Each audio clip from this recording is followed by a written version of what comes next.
ലഹരിയെക്കുറിച്ച് പറഞ്ഞ് നിർത്തുകയാണ്. എല്ലാവരും ശ്രദ്ധിക്കണം. നിങ്ങൾ എത്ര വലിയ യോദ്ധാവാണെങ്കിലും, എത്ര വലിയ നിങ്ങൾ കഴിവുള്ളവനാണെങ്കിലും, നിങ്ങൾ എത്ര വലിയ വീട് വെച്ചിട്ടുണ്ടെങ്കിലും, എത്ര വലിയ CCTV സർവൈലൻസ് വെച്ചിട്ടുണ്ടെങ്കിലും, ഈ ഓഡിറ്റോറിയത്തിൽ എൻ്റെ സംസാരം കേൾക്കുമ്പോൾ നിങ്ങളുടെ വീട് ആ സെക്യൂരിറ്റി CCTVയിലൂടെ വീട് നിങ്ങൾക്ക് നിയന്ത്രിക്കാൻ പറ്റുന്ന അത്രമേൽ ടെക്നോളജി നിങ്ങളുടെ കൈവശമുണ്ടെങ്കിലും, പക്ഷേ നിങ്ങളുടെ മക്കൾ പോകുന്ന വഴികൾ അത്രമേൽ സുരക്ഷിതമല്ല. കാരണം മക്കൾ നിഷ്കളങ്കരാണ്. അവർ അത്ഭുതങ്ങൾ, ഇതിഹാസങ്ങൾ തേടി പോകുന്ന കുഞ്ഞുങ്ങളാണ്. അതുകൊണ്ട് തന്നെ നിങ്ങളുടെ മക്കൾ പോകുന്ന വഴികൾ അത്രമേൽ ലഹരിയുമായി ബന്ധപ്പെട്ടുകൊണ്ട് സുരക്ഷിതമല്ല. അവർ പോകുന്ന കളിയിടങ്ങൾ അത്രമേൽ സുരക്ഷിതമല്ല. അവർ പോകുന്ന വിനോദസഞ്ചാര കേന്ദ്രങ്ങൾ അത്രമേൽ സുരക്ഷിതമല്ല. കുളു, മണാലി പോലുള്ള ഒരുപക്ഷെ തണുപ്പ് നിലനിൽക്കുന്ന പല ദേശപ്രവിശ്യകളും, ഒരുപക്ഷെ അന്യസംസ്ഥാനത്തെ പൂക്കളും തുമ്പികളും പറവകളും കുന്നുകളും ജലാശയങ്ങളും സമതലങ്ങളും കാണാൻ ബൈക്കുകളിലും വാഹനത്തിലും പോകുന്ന മക്കളോടൊക്കെ ഒരുപക്ഷെ അവരെ നിങ്ങൾ പോകാൻ അനുവദിക്കാതിരിക്കരുത്. പോകണം, പക്ഷെ അവരോടൊക്കെ ഓർമ്മപ്പെടുത്തണം. അവിടെ കിട്ടുന്ന ചില സാധനങ്ങളെക്കുറിച്ച് ഓർമ്മപ്പെടുത്തണം. നിമിഷത്തിനകത്ത് വഴുതി വീഴരുതെന്ന് ഓർമ്മപ്പെടുത്തണം. ഗോവ പോലുള്ള, തായ്വാൻ പോലുള്ള മഞ്ഞ് പെയ്യുന്ന മലപടക്കുകളിലും കടൽ തീരങ്ങളിലും ഒരുപക്ഷെ ടൂറിസ്റ്റുകളെ മാടി വിളിക്കാനുള്ള പുതിയ പുതിയ സിസ്റ്റങ്ങൾ അവിടെ ആപ്റ്റ് ചെയ്യപ്പെട്ടിട്ടുണ്ട്. കുടിക്കുന്ന ജ്യൂസിനകത്തും കഴിക്കുന്ന ഭക്ഷണത്തിലും കഴിക്കുന്ന മധുര പലഹാരങ്ങളിലുമെല്ലാം ഈ പറയുന്ന സിന്തറ്റിക് ഡ്രഗിന്റെ കണ്ടന്റ് ഉണ്ട്. അപ്പൊ അതുകൊണ്ട് അത് മാത്രം ഒന്ന് ഓർമ്മപ്പെടുത്തുക.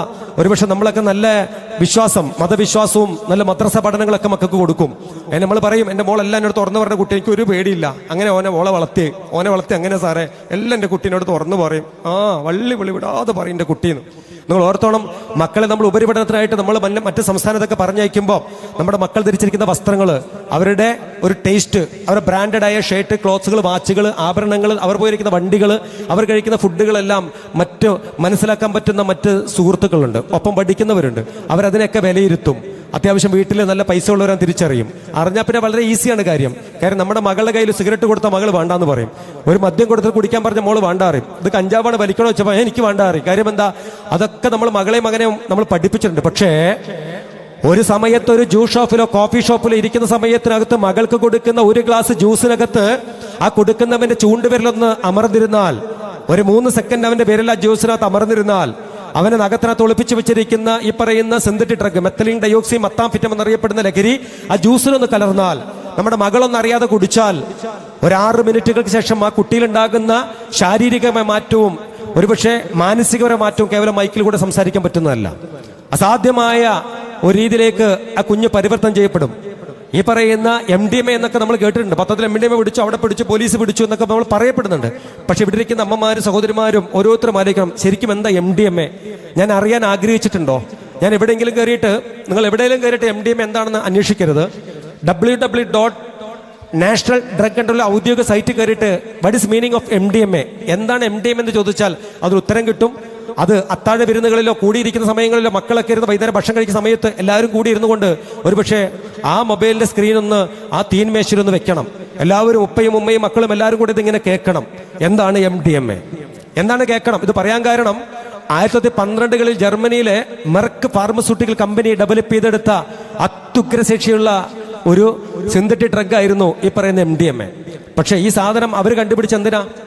2 നൊബേൽ പുരസ്കാരം, 12 പേറ്റന്റുകൾ വാങ്ങി ഈ ലോകം വന്ന് 142 രാജ്യമുള്ളെന്ന് 1912. അന്ന് ഈ 142 രാജ്യങ്ങളും ഏറ്റവും കൂടുതൽ ആഘോഷം നടത്തിയ ഒരു കണ്ടുപിടിച്ച ഡിസ്കവറി ആയിരുന്നു. മെർക്ക് ആൻഡൻ കൊളീഷൻ എന്നറിയപ്പെടുന്ന കെമിസ്റ്റ് കണ്ടുപിടിച്ച കണ്ടുപിടുത്തമായിരുന്നു ഈ പറയുന്ന മെത്തലിൻ ഡയോക്സി മെത്താംഫിറ്റമിൻ 29 തന്മാത്രകളുടെ കൂടിച്ചേരലുകൾ. ഒരുപക്ഷെ മനുഷ്യരുടെ രക്തത്തിന് ഒഴുക്കിനെ നിയന്ത്രിക്കാൻ, വേദന ഇല്ലാതാക്കാൻ കണ്ടുപിടിച്ച ഈ പറയുന്ന സിന്തറ്റിക് ഡ്രഗ് 1912 നിന്ന് 1927 എത്തിയപ്പോഴത്തേക്കും 1950 എത്തിയപ്പം അങ്ങ് USA, Canada, Germany, France, Italy, Croatia, Sweden പോലെ രാജ്യങ്ങൾ അതിനെ കെമിക്കലി ഒന്ന് സിന്തസൈസ് ചെയ്ത് അതിന്റെ രൂപം, ഭാവം, ഘടനയൊക്കെ മാറ്റി അതിന്റെ പേരൊക്കെ മാറി. പിന്നെ MDMA മാറി, അത് മെത്ത്, കൂൾ, ക്ലാര, കോൾസി, ഹൈബർ, ബോവൻ എന്നുള്ള 16 പേരിൽ അറിയപ്പെടാൻ തുടങ്ങി. ചുരുക്കം പറഞ്ഞാല് 1912 കണ്ടുപിടിച്ച ആ സാധനം 2023 എത്തിയപ്പം ഒരുപക്ഷെ ഐക്യരപ്പടി എന്ന് പറയുന്ന ദേശത്ത് ഇവിടെ ഇരുന്നു കൊണ്ട് മൊബൈൽ ഫോണിനകത്ത് നിങ്ങൾ ഓർഡർ ചെയ്താൽ ഒരു മെസ്സേജ് നിങ്ങൾക്ക് വരും, നിങ്ങൾ പണം അയക്കൂ എന്ന് പറഞ്ഞു. ഒരു ഡാർക്ക് വെബ് നിങ്ങൾക്ക് വരും. ആ വെബിൽ കയറി നിങ്ങൾ പണം അയക്കും. പണം അയച്ചു കഴിഞ്ഞാൽ IP നമ്പറുകളോ ഒരു സോഴ്സോ IMEയോ കണ്ടുപിടിക്കാൻ പറ്റാത്ത ഡാർക്ക് വെബിലേക്ക് നിങ്ങളുടെ 5000 രൂപ നിങ്ങൾ കൊടുക്കും. അതിനുശേഷം ആവശ്യക്കാർക്കുള്ള സാധനം കുറച്ച് കഴിഞ്ഞ് ഏകദേശം ഒരു 15 മിനിറ്റുകൾ വെയിറ്റ് ചെയ്യുമ്പോൾ വീണ്ടും മെസ്സേജ് വരും, ലൊക്കേഷനും ചിത്രവും വരും. അപ്പം നിങ്ങളിങ്ങനെ നോക്കും. ഐക്യരപ്പടിയിൽ നമ്മൾ ഇരിക്കുന്ന ഓഡിറ്റോറിയത്തിന് പുറത്ത് അതാ ഒരു ഇലക്ട്രിക്കിന്റെ ഒരു പോസ്റ്റ്, ആ പോസ്റ്റ് എഴുതി വെച്ചിട്ടുണ്ട്, KER/KSEB 1246 ഇലക്ട്രിക് പോസ്റ്റും അതിൻ്റെ അടിയിൽ കറുത്ത കവറും കിടക്കുന്നു. ആ ഫോട്ടോ നിങ്ങൾക്ക് അയച്ചു തന്നു. നിങ്ങൾ പോയി അങ്ങോട്ടും ഇങ്ങോട്ടൊക്കെ ആളെ നോക്കും, ആരെയും കാണൂല. ആ കവർ എടുക്കും, ആവശ്യമുള്ള സാധനം എടുത്ത് നിങ്ങൾ തിരിച്ചു പോരും. അതുകൊണ്ട് കൊടുക്കുന്ന ആളും വാങ്ങുന്ന ആളും കാണുന്നില്ല. അതുകൊണ്ട് തന്നെ ഇതിന് എക്സിക്യൂട്ടീവ് ചെയ്യാൻ, ഡിറ്റക്ഷൻ ചെയ്യാനുള്ള ഏറ്റവും ബുദ്ധിമുട്ടും അനുഭവപ്പെടുന്നുണ്ട്. അപ്പൊ അതുകൊണ്ട് മനസ്സിലാക്കുക, ജാഗ്രത ഉണ്ടാവണം. കുഞ്ഞുങ്ങളെ പറഞ്ഞു മനസ്സിലാക്കുകയല്ല ചെയ്യേണ്ടത്. കുഞ്ഞുങ്ങളുടെ ഓരോ നിമിഷ നേരത്തേക്കും അവരുടെ രൂപങ്ങളും ഭാവങ്ങളും സംസാരങ്ങളും പ്രവൃത്തികളും അവരുടെ ഉറക്കവും അവരുടെ പഠനവും അവരുടെ കുളി നന പോക്ക് വരവ് എല്ലാം ശ്രദ്ധിക്കണം. അസമയങ്ങളിൽ പല ഉമ്മമാരും പറയും, സാറേ ഒരു ഭയങ്കര ദേഷ്യ, കഥ അടച്ചിട്ട് വലിച്ചണ്ടടക്കും എൻ്റെ കുട്ടി, എന്ത് പറഞ്ഞാലും എന്നെ കൈ ചൂണ്ടി എന്നെ തെള്ളക്കണ്ട് തോണ്ടി എൻ്റെ കുട്ടി.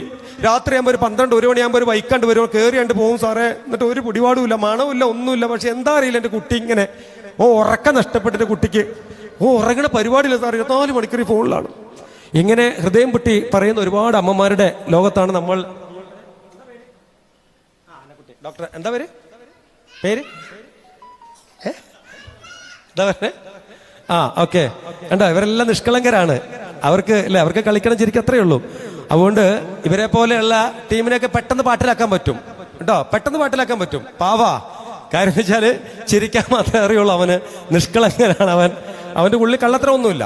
അപ്പൊ അതുകൊണ്ട് ഇങ്ങനെയുള്ള ടീമിനെയാണ് പെട്ടെന്ന് ഈ ടീമുകൾ വശത്താക്കും. അപ്പൊ അതുകൊണ്ട് മക്കളോട് നിങ്ങൾ പറഞ്ഞു കൊടുക്കേണ്ടത് ഒരുപക്ഷെ ഉപദേശങ്ങളോ വലിയ വലിയ അക്കാഡമിക് നോളജോ ഒന്നുമല്ല. ഒരൊറ്റ ടിപ്പും കൂടെ പറഞ്ഞു നിർത്താം. ഒരു ഉപദേശമല്ല കേട്ടോ. ഇന്ന് നഷ്ടപ്പെട്ടൊരു കാര്യത്തെക്കുറിച്ച് പറയാം. വൈകുന്നേരം 7 മണി 8 മണി സമയത്ത് പീക്ക് ടൈമിൽ ഒന്നിച്ചിരുന്ന് ഭക്ഷണം കഴിക്കാൻ പറ്റുന്ന സംവിധാനം ഇന്ന് കേരളത്തിലില്ല. പ്രത്യേകിച്ച് മക്കൾ കൂടെ ഇരിക്കുന്നില്ല എന്ന ഏറ്റവും വലിയ വിഷയം. മക്കൾ ഒന്നിച്ച് വൈകുന്നേരം ഭക്ഷണം കഴിക്കുന്നില്ല. ഈ വൈകുന്നേരം ഒന്നിച്ച് ഭക്ഷണം കഴിച്ചാൽ ഒരുപാട് ഗുണങ്ങളുണ്ട്. എന്താണെന്നറിയാമോ? മക്കളുടെ രൂപഭാവങ്ങൾ, മുഖങ്ങൾ, അവൻ്റെ ഇഷ്ടങ്ങൾ, അവൻ്റെ അഭിരുചികളൊക്കെ വൈകുന്നേരം കൊടുത്ത് വാങ്ങി വിളമ്പി കൊടുത്ത് അങ്ങോട്ട് കൊടുത്ത് ഇങ്ങോട്ട് കൊടുത്ത് എല്ലാം ഒന്നിച്ചിരുന്ന് കഴിക്കാൻ പറ്റും. അവനെ നമുക്ക് തിരിച്ചറിയാൻ പറ്റും. നിർഭാഗ്യവശാൽ കുട്ടികളെല്ലാം ഇന്ന് ഫാസ്റ്റ് ഫുഡ് സംസ്കാരമാണ്. ഇന്നെല്ലാം പുറമേ നിന്നാണ് ഭക്ഷണം കഴിക്കുന്നത്. വൈകി 11-12 മണിക്കാണ് വീട്ടിൽ വരുന്നത്. വന്നാൽ തന്നെ ഇതിൽ നോക്കി അവൻ സംസാരിക്കാം, നമ്മളെ മുഖത്ത് നോക്കൂല, ഒറ്റ പോക്കായിരിക്കും, കഥ കടയ്ക്കും, അവൻ്റെ ലോകത്തേക്ക് അവൻ പോവും. അതുകൊണ്ട് കുഞ്ഞുങ്ങളെ സസൂക്ഷം ശ്രദ്ധിക്കുക, അവരെ ചേർത്ത് പിടിക്കുക. കാരണം ലോകം വല്ലാതെ മാറിയിട്ടുണ്ട്. കാരണം പണ്ടത്തെ ലോകമല്ല ഇന്നത്തെ ലോകം. അതുകൊണ്ട് വേറൊന്നും കൂടെ പറയാം. ലഹരിയുമായി ബന്ധപ്പെട്ടുകൊണ്ട് ഏതെങ്കിലും കുടുംബങ്ങൾ വ്യക്തിപരമായിട്ട് മാനസിക വിഷമം അനുഭവിക്കുന്നുണ്ടെങ്കിൽ അറിഞ്ഞോ അറിയാതെ അവരൊന്നും പരിഹസിക്കരുത്. ബീരാന്റെ മോനെ പോലീസ് പിടിച്ചു, അല്ലെങ്കിൽ നൗഫലിന്റെ മോനെ പോലീസ് പിടിച്ചു, ബാബുവിന്റെ മോനെ പോലീസ് കൊണ്ടുപോയി, ജോസഫിന്റെ മോനെ പോലീസ് കൊണ്ടുപോയി പറയരുത്. എക്സൈസ് പിടിച്ചത് പറയരുത്. ആ വീടുകൾ എന്ന് പറയുന്നത് തകർന്ന വീടായിരിക്കും. ആ വീട്, അവരുടെ ഹൃദയം തകർന്ന അച്ഛനും ഉമ്മയും ഉപ്പയുണ്ടാവും. ആ വീട്ടിലേക്ക് നമ്മുടെ സംഘടനകൾ, കൂട്ടായ്മകൾ പോകണം. ഞങ്ങളുണ്ടെന്ന് പറയണം. നല്ല സംവിധാനമുണ്ട്. മഞ്ചേരി മെഡിക്കൽ കോളേജിൽ കലാപതി എന്ന വാർഡുണ്ട്. ഡോക്ടർ റസാഖ് ഡോക്ടർ നേതൃത്വത്തിൽ 9ഓളം സൈക്കാട്രികളുണ്ട്, 11 ക്ലിനിക്കൽ സൈക്കോളജിസ്റ്റുകൾ അവിടെ ജോലി ചെയ്യുന്നുണ്ട്. പക്ഷേ ആ സൗകര്യങ്ങൾ ആരും ഉപയോഗിക്കുന്നില്ല. അവിടെ തീർച്ചും സൗജന്യമാണ്. പെട്ടെന്ന് മാത്രമല്ല അവിടെ നമ്മുടെ ശിഖാബ്ദങ്ങളുടെ പേരിലും അതുപോലെ തന്നെ ഒക്കെ ഭക്ഷണം കൊടുക്കുന്ന നല്ല നൂതന സൗകര്യമുണ്ട്. ഭക്ഷണവും ഫ്രീ ആണ്. സൗജന്യ മെഡിസിനും മരുന്നും ഒക്കെ അവിടെ കിട്ടുന്ന സൗകര്യം നമ്മുടെ മഞ്ചേരി മെഡിക്കൽ കോളേജിലുണ്ട്. നിങ്ങളെ വീട്ടിൻ്റെ അടുത്ത് ഏതെങ്കിലും വ്യക്തി ഏതെങ്കിലും സ്വന്തത്തിൽ ബന്ധത്തിൽ വിഷമം അനുഭവിക്കുന്നുണ്ടെങ്കിൽ നിങ്ങളൊന്ന് പറയണം എന്ന് മാത്രം അഭ്യർത്ഥിച്ചുകൊണ്ട് കൂടുതലൊന്നും പറയുന്നില്ല. നിങ്ങളുടെ മനസ്സിലൊക്കെ എനിക്ക് പ്രാർത്ഥനയിൽ ഓർക്കണം. എല്ലാ വേദിയിലും പറയുന്ന ഒരു കാര്യം കൂടെ പറഞ്ഞുകൊണ്ട് ഞാൻ നിർത്തുകയാണ്. സാറേ, ഒരു കാര്യം കൂടെ പറഞ്ഞു നിർത്താം. ജീവിതത്തിൽ നിങ്ങൾ ആരെ സങ്കടപ്പെടുത്തിയാലും ഉപ്പയും ഉമ്മയും സങ്കടപ്പെടുത്തരുത്. കാരണം ഉപ്പമാരെല്ലാം നമ്മുടെ വീട്ടിലുണ്ട്. നിങ്ങൾ ഉപ്പയ്ക്കെല്ലാം ചെയ്തു കൊടുക്കുന്നവരാ, എനിക്കറിയാം. പക്ഷേ ഉപ്പയ്ക്ക് ഫിസിക്കലി നമ്മളെല്ലാം ചെയ്തു കൊടുക്കും, വീട്ടിനകത്ത് അങ്ങനെ ഇങ്ങനെ ചെയ്തു കൊടുക്കും. മരുന്ന് കാര്യങ്ങൾ, വേലക്കാരെല്ലാം ഉണ്ടാവും. പക്ഷേ ഉപ്പയുടെ കീശകളൊന്നും ഒഴിഞ്ഞു പോകരുത്. കാരണം 60, 70, 80 വയസ്സ ഉപ്പമാരൊക്കെ വീട്ടിൽ ഒറ്റപ്പെട്ടിട്ടുണ്ട്. അവരെ കീശകളൊക്കെ ഓട്ടക്കീശകളാണ്. നിങ്ങളുടെ വിയർപ്പിന്റെ ദശാംശം ആ പോക്കറ്റ് വെച്ച് കൊടുക്കണം. ആ പോക്കറ്റ് ഇങ്ങനെ നിറഞ്ഞിരിക്കണം എപ്പോഴും. അധികാരത്തിന്റെ ചെങ്കോലുകൾ ഉപ്പമാർക്ക് പകർന്നു കൊടുക്കണം. അവരെ ബീച്ചിലും കടപ്പുറത്തും ചെറിയ ടൂറിസ്റ്റ് സ്ഥലമൊക്കെ ഉണ്ടെങ്കിൽ ഈ മിനിയൂട്ടിയിലൊക്കെ അവരെ പിടിച്ച് കൊണ്ടുപോകണം. ആദ്യമൊക്കെ ഒരു വരില്ല എന്നൊക്കെ പറയും. നിങ്ങൾ പോയി വരി എന്ന് പറയും. വെറുതെയാണത്, കള്ളം പറയുകയാണ്. കാരണം അവർ വന്നാൽ നമ്മുടെ സന്തോഷം പോകുമെന്നുള്ള വിശ്വാസമാണ്. അതുകൊണ്ട് പിടിച്ച് അവരെ വണ്ടിയുടെ മുൻ സീറ്റിൽ ഇരുത്തണം, കൊണ്ടുപോകണം. നല്ല ഉപ്പിലിട്ട മാങ്ങയും ഐസും ഒക്കെ വാങ്ങിക്കൊടുക്കണം. അത് കാണുമ്പോൾ ആ മുഖമൊക്കെ മാറുമ്പം നമ്മൾ പേരക്കുട്ടികൾ ഒക്കെ ചേർത്ത് നടിച്ച് മനോഹരമായ സെൽഫി എടുക്കണം, ഫോട്ടോ. ചുരുങ്ങിയ കാലം അവരൊക്കെ ജീവിച്ചിരിക്കുകയുള്ളൂ. അവർ മരിച്ചു കഴിയുമ്പോൾ അവരുടെ വേദനയും അവരുടെ സ്നേഹമൊക്കെ നമ്മൾ മനസ്സിലാക്കുക. ഇത് പറയാൻ കാരണം, എൻ്റെ അമ്മ നിയമസഭയിൽ ഇങ്ങനെ നമ്മൾ KN ഖാദറിന്റെ ഒരു പ്രസംഗമുണ്ട്. അദ്ദേഹം പറയുന്നുണ്ട്, ഒരു മനുഷ്യന്റെ ആയുസ് 80 വയസ്സാന്ന് പറയുന്നത്. 80 വയസ്സ്. ആ 80 വയസ്സെന്ന് പറയപ്പെടുമ്പോൾ ഞാൻ എപ്പോഴും ആലോചിക്കും, എൻ്റെ അമ്മയ്ക്ക് ഇനി 74 വയസ്സായാലും ദൈവമേ ഇനി 6 വർഷം കൂടി എൻ്റെ അമ്മ ജീവിച്ചിരിക്കുള്ളൂ. അപ്പൊ ആ അമ്മയോട് പറയും, അമ്മ ഇനി അമ്മയ്ക്ക് 6 വർഷം ആട്ടോ പറയും. ആണോ മോനേന്ന് ചോദിക്കും. 6 വർഷം അമ്മയ്ക്ക് 6 ഗുണിക്കണം 365 = 2190 ദിവസം അമ്മയ്ക്കുള്ളൂ പറയും. അത്രേ ഉള്ളൂ ചോദിക്കും. അത്ര ഇല്ലമ്മ, പകുതി സമയം കിടന്നുറങ്ങുന്നു പറയും. പിന്നെ ചോദിച്ചു 1000 ചില ദിവസം അമ്മയ്ക്ക് ഉള്ളൂ എന്ന് പറഞ്ഞു. 1000 ദിവസം 1000 ദിവസം. അപ്പം മോനെ മക്കൾക്ക് എത്ര ദിവസം എന്നോട് ചോദിച്ചേ മക്കൾക്ക് എത്ര ദിവസം ഉണ്ട് ചിന്നോട്? അപ്പോൾ ഞാൻ 48 എനിക്ക് 80 കുടിക്കണമല്ലോ, എത്ര നിങ്ങൾ തന്നെ കുടിച്ചാൽ മതി, നിങ്ങൾ ആയുസും എൻ്റെ ആയുസൊക്കെ. അപ്പോൾ അമ്മയോട് ഞാൻ പറഞ്ഞു അമ്മയ്ക്ക് ഇനി 1000 ദിവസമുള്ള അമ്മ എന്ന് പറഞ്ഞു. ഈ 1000 ദിവസം മമ്പാട് പുള്ളിപ്പാടം എന്ന് പറയുന്ന വീട്ടിൽ കോൺക്രീറ്റ് വീട്ടിനകത്ത് എൻ്റെ അമ്മ അവിടെ ഒരു ഭാഗം കുഴഞ്ഞൊരമ്മ, അങ്ങനെ വീട്ടിൽ ഇരിക്കേണ്ടവളല്ല എൻ്റെ അമ്മ. അമ്മ കാണാത്ത സിനിമയില്ല, അമ്മ കാണാത്ത ബന്ധു സഹചര്യമില്ല, അമ്മ പോകാത്ത ആരാധനകളില്ല. എൻ്റെ കാറിൻ്റെ ഫ്രണ്ട് സീറ്റിൽ അമ്മ ഉണ്ടാവും. എല്ലാ മാസവും ഒരു 5000 റുപ്യ അമ്മയ്ക്ക് ഞാൻ കൊടുക്കും.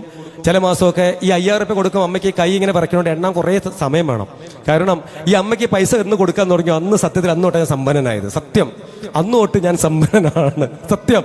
അപ്പോൾ ഈ പൈസ അമ്മ കൊടുക്കും. അമ്മ ഈ എല്ലാ നോട്ടും ഒരേപോലെ അമ്മയ്ക്ക് ഇങ്ങനെ വെച്ച് ചുളുക്കൊക്കെ മാറ്റാൻ കുറേ സമയം എടുക്കും അമ്മയ്ക്ക്. ഒരു 1.5 മണിക്കൂർ വേണം അമ്മയ്ക്ക് 5000 റുപ്യ എണ്ണി തരണമെങ്കിൽ. എല്ലാം റെഡി ആണെങ്കിൽ അമ്മ വന്നിട്ട് ഇങ്ങനെ ചിരിക്കും. ഇന്ന് വരെ അമ്മ പൈസ നോക്കി അമ്മ വാങ്ങിയിട്ടില്ല. അമ്മ എൻ്റെ മുഖത്ത് നോക്കി അമ്മ പൈസ ഇന്ന് വരെ അമ്മ മുഖത്ത് നോക്കിയിട്ട് പൈസ ഇങ്ങനെ വാങ്ങുള്ളൂ. ഇങ്ങനെ എൻ്റെ മുഖത്ത് എന്തെങ്കിലും മാറ്റം ഉണ്ടോ കാണാൻ വേണ്ടിയിട്ടാണ്. ഈ 5000 റുപ്യ എണ്ണാണെങ്കിൽ അമ്മയ്ക്ക് 1 മണിക്കൂർ മുകളിൽ വേണം. അതിനിടെ എൻ്റെ മോള് പോയി ഫാൻ ഇട്ട് കഴിഞ്ഞാൽ മോൾ അടിക്കാനൊക്കെ എഴുന്നേക്കും.